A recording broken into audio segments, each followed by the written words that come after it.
गांव के एक छोटे से कोने में एक गरीब आदमी था जिसका नाम रमेश था।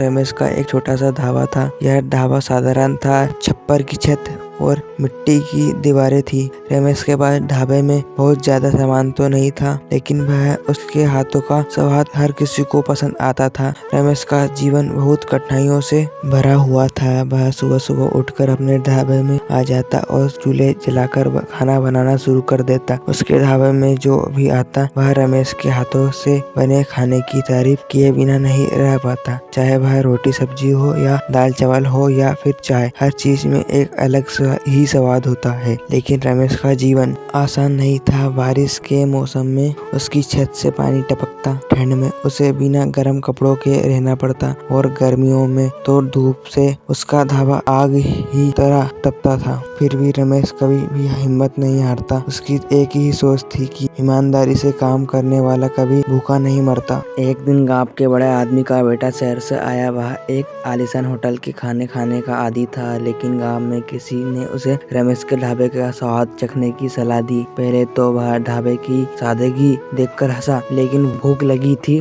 तो उसने खाना मंगवा लिया। जैसे ही उसने पहली बाइट ली, उसके चेहरे पर मुस्कुराहट आ गई। वह सोच भी नहीं सकता था कि इस छोटे से ढाबे में इतना स्वादिष्ट खाना मिल सकता है। उसने रमेश से कहा, तुम्हारे ढाबे में जो स्वाद है वह बड़े से बड़े होटल में भी नहीं मिलेगा। यह बात पूरे गांव में फैल गई और धीरे धीरे रमेश के ढाबे की बात दूर दूर तक फैल गई। लोग शहर से आकर रमेश के ढाबे का खाना खाने लगे। रमेश के पास अब पैसे आने लगे और उसने धीरे धीरे अपने ढाबे को सुधारना शुरू किया। कुछ समय बाद रमेश का ढाबा एक छोटे से होटल में बदल गया, लेकिन रमेश ने अपनी सादगी और ईमानदारी को कभी नहीं छोड़ा। वह हमेशा याद रखता था कि उसने कहां से शुरू किया था और यही बात उसे दूसरे से अलग बनाती थी। इस तरह एक गरीब ढाबे वाला अपनी मेहनत और ईमानदारी से सफलता की सीढ़ी चढ़ गया। उसकी कहानी हमें यह सिखाती है कि जीवन में मुश्किलें आएगी, लेकिन अगर हम सच्चाई और मेहनत का दामन थामे रहे तो सफलता जरूर मिलती है।